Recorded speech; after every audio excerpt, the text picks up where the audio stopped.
नमस्कार मंडळी, सारिकाच किचनमध्ये तुमचं अगदी मनापासून स्वागत करते. तर बघा, आता गुढीपाडवा सण येतोच आहे. तर गुढीपाडव्याला साखरेच्या गाठीला एक वेगळंच महत्त्व असतं. बाजारात तर ती माळ मिळतेच, पण आपण आपल्या घरच्या घरी शुद्ध आणि पांढरे शुभ्र आणि कलरमध्ये सुद्धा साखरेची माळ कशी बनवायची हे आज आपण पाहणार आहोत. तर खानदेशी भाषेतील बघा हल्ला कंगण म्हणतात. बऱ्याच जणांना माहिती असेल, ज्यांना माहिती असेल त्यांनी मला कमेंट करून नक्की सांगा. ती साखरेची माळ आज आपण सारिकाच किचनमध्ये खास पारंपरिक पद्धतीने बनवणार आहोत. चला तर मग वेळ न वाया घालवता रेसिपीला सुरुवात करूया. आणि हो, गुढीपाडव्याच्या तुम्हाला खूप खूप शुभेच्छा. तर मी बनवलेली रेसिपी तुम्हाला कशा वाटतात हे कमेंट करून सांगत चला. व्हिडिओला लाईक करा, शेअर करा आणि चॅनलला प्लीज नक्की सबस्क्राईब करा. चला तर रेसिपीला सुरुवात करूया. तर मी इथे अगोदर 1 कप साखर घेतलेली आहे आणि त्याला अर्धा कप पाणी घेतलेलं आहे. तर आता ही साखर आपल्याला विरघळून घ्यायची आहे. तर पूर्ण आपल्याला विरघळून घ्यायची आहे. तर मी इथे मेजरमेंटचे कप वापरलेले आहेत, त्या प्रमाणात घेतले. तर हवं तर तुम्ही वाटीच्या प्रमाणात पण घेऊ शकतात. तर मी आता इथे प्रसादाचे द्रोण घेतलेले आहे, प्लास्टिकचे आहेत. तर मी याच्यातच बनवणार आहे. तर याला अगोदर आपल्याला तूप लावून घ्यायचं आहे. तर मी आता याला तूप लावून घेते. तुम्ही ज्याच्यातही बनवणार त्याला अगोदर तूप लावून घ्या. तुम्ही जर डायरेक्ट ताटात जर टाकणार ना तरी पण ते तयार होईल. दोरा ठेवून घ्यायचा आणि असे गोळे चमच्याचे 1-1, 2-2 असे चमचे त्यावर टाकून द्यायचे. छान गोळा तयार होऊन जातो. तर ताटाला या अगोदर तूप लावून घ्यायचं आहे. तर मी आता इथे द्रोण वापरणार आहे, म्हणून द्रोणला मी करून घेते. हवं तर तुम्ही ना आप्याचे जे भांडं असतं ना त्यात देखील तुम्ही करू शकतात. आप्याच्या भांड्यातही ते छान तयार होतात, अगदी इझी निघून जातात. तर बघा, मी हा इथे दोरा घेतलेला आहे. तर दोरा अगदी हा आपल्याला व्यवस्थित ठेवून घ्यायचा आहे. तर 2-2 द्रोण जे ठेवलेले आहे ते अगदी सम अंतरात ठेवायचे आहे, सेम अंतरावर ठेवायचं, म्हणजे जी आपली माळ खालीवर होणार नाही. तर बघू शकतात, या अशा पद्धतीने ठेवून घ्यायचं. आणि काय करायचं ना, तो जो दोरा असतो ना तो अगदी खाली टच नाही करायचा, तर त्याला अगदी थोडासा वर ठेवायचा आहे. तर काय होतं ना, आपण ज्या वेळेला त्यात पाक टाकतो ना, मग तो दोरा खाली राहून जातो, तो दिसतो, तो आणि निघायला नको, ते तुटायला नको, म्हणून थोडं मध्य ठेवायचा.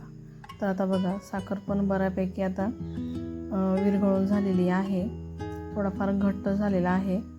तर इथं आता आपण थोडं चेक करून घेऊ की पाक तयार झालेला आहे किंवा नाही. तर तो पाक कसा चेक करायचा मी हे तुम्हाला सांगते. तर तुम्ही काय करायचं, अशी एक प्लेट घ्यायची आणि त्यावर पाक टाकायचा थोडासा. आणि लगेच जर इकडे तिकडे जर असा पाक पळत असेल तर समजून घ्यायचं की हा पाक तुमचा कच्चा आहे.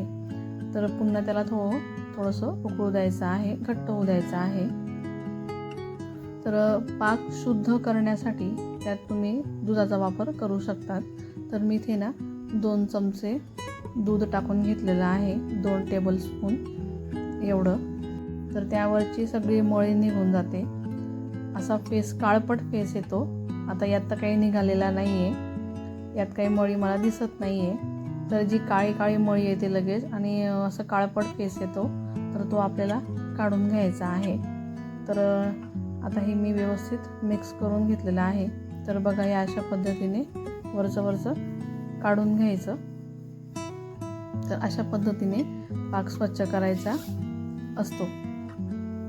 चला तर मग आता हे झालं आहे. तर आता साखरेची माळ छान फुलावी म्हणून त्यासाठी त्यात एक खास इन्ग्रेडियंट आपल्याला टाकून घ्यायचा आहे. तर तोही मी तुम्हाला सांगते की काय टाकायचा. तर बघा, तुम्ही अशा पद्धतीने पाण्यातही साखरेचा पाक तयार झाला आहे किंवा नाही हे चेक करू शकतात. तर बघा, टाकल्यानंतर ही अशी सहज गोळी त्याची तयार व्हायला पाहिजे आणि हाताला अजिबात चिपकायला नको. तर याचा अर्थ हा पाक तयार झालेला आहे. आणि मग मी तुम्हाला प्लेटमध्ये पण करून दाखवते. तर याआधी आपण टाकलेला होता तर तो पाक इकडे तिकडे पळत होता. तर बघा, हा कसा घट्ट आहे, अजिबात तो पसरत नाही आहे. तर पहिला पाक पसरत होता. तर अशा पद्धतीने चेक करून घ्यायचं. तर आता साखरेची माळ छान फुलावी म्हणून त्यात मी 1 पिंच एवढा सोडा टाकून घेतलेला आहे. तर सोड्याच्या ऐवजी तुम्ही इनोचा वापर करू शकतात. सोडा आणि इनो हा ऑप्शनल आहे, पण हे टाकलं तर छान फुलतात. तर अगदी नावालाच सोडा टाकून घ्यायचा आहे. तर आता हे प्लास्टिकचे द्रोण असल्यामुळे मी हे थोडं पाक कोमट करून घेतलेला आहे आणि मगच मी त्यात टाकते. पण तुमचे मोल्ड जर वेगळे असतील, प्लास्टिकचे नसतील, तर तुम्ही गरम पाक टाकू शकतात. पण हे प्लास्टिकचे द्रोण असल्यामुळे मी याला थोडं कोमट करून घेतलेलं आहे आणि मगच टाकलं आहे. नाहीतर प्लास्टिक असल्यामुळे ते पटकन खाली बसून जाईल, थोडं मेल्ट व्हायला लागेल. तर हे अशा पद्धतीने बघा मी थोडंसं वर करून आणि मग त्यांना ते असं टाकून घेतलेलं आहे. तर अशा पद्धतीने टाकून घ्यायचं आहे. तर मी ही पांढरी माळ तयार करते. तर तुम्हाला मी कलरची माळ पण दाखवणार आहे. तर अशा पद्धतीने प्रत्येक एक दोरा थोडा थोडा वर करत जायचा आणि त्यात टाकत जायचं. तर माझं हे 2 टेबलस्पून एवढं प्रमाण आहे. तर बघा हे अशा पद्धतीने भरायचं आहे. अर्ध पण भरू नका, नाहीतर खूप जाड होऊन जातात, फुलंही भरू नका. तर 2 टेबलस्पून एवढं माप माझ्या ह्या द्रोणला बरोबर आहे. तर याला आपल्याला गार होऊ द्यायचं आहे. तर बघा मी ऑरेंज कलरमध्ये पण तुम्हाला दाखवते. तर मी ते फूड कलर वापरलेला आहे. तुम्हाला आवडत असेल तर कलरमध्ये बनवा, नाहीतर फक्त पांढरे शुभ्र बनवले तरी देखील चालतील. तर मी आता इथे ऑरेंज फूड कलर टाकून घेतलेला आहे पावडरचा. तर तो इथे मी आता तयार करून घेतला आहे. तर बघा या अशा पद्धतीने हे पण टाकून घ्यायचं आहे. तर आता हे 15 ते 20 मिनटं आपल्याला गार करून घ्यायचं आहे. तर बघा किती छान 2 कलरमध्ये मी तयार केलेलं आहे. तर आता बघा एक काढून झालेला आहे. तर आता याला 15 ते 20 मिनटं झालेले आहेत.